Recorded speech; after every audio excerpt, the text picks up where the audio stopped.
It's only been a few months since a 10-year-old girl almost died in Colorado after being bit by a rattlesnake. And since then, she gotten back on the horse, literally. Tony Keith has the story. It's okay, Gucci.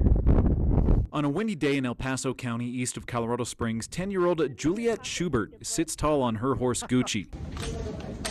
It's hard to imagine that in June, she nearly lost her life. Me and my friend were playing. I stepped up to open the door, and then something bit me. She went to her father, not knowing what had injured her, and then back to the barn where they saw their cat Binks. My cat was just bonking the snake's head. A rattlesnake. Juliette was rushed to the hospital, but as the pain grew, they needed to take her by helicopter to another hospital. Her mom, Mary Jo, living out a nightmare. So you get to the hospital, that's one thing, but then you hear she's got to go by helicopter.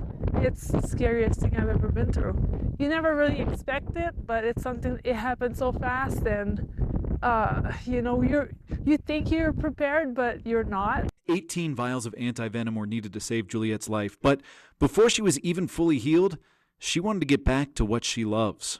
You wanted to get back to your horses, though, is that right? It's the thing that I love to do the most. Back to horseback riding. Nice, yes, nice. And competing in a number of rodeo events. Well, she rode almost the whole seasons on crutches, and she had only one foot in the stirrup because her foot was still swollen from the bite. She finished 2025 as the all-around champion for the Pee Wee Girls Division for the Little Britches Youth Association, carrying with her a little memento.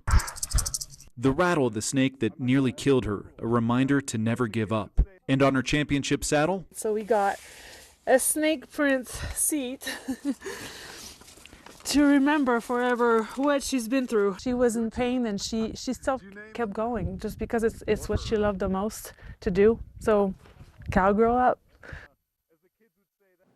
And Juliette continues to work at her passion as she's qualified for the National Little Britches Rodeo Association competition.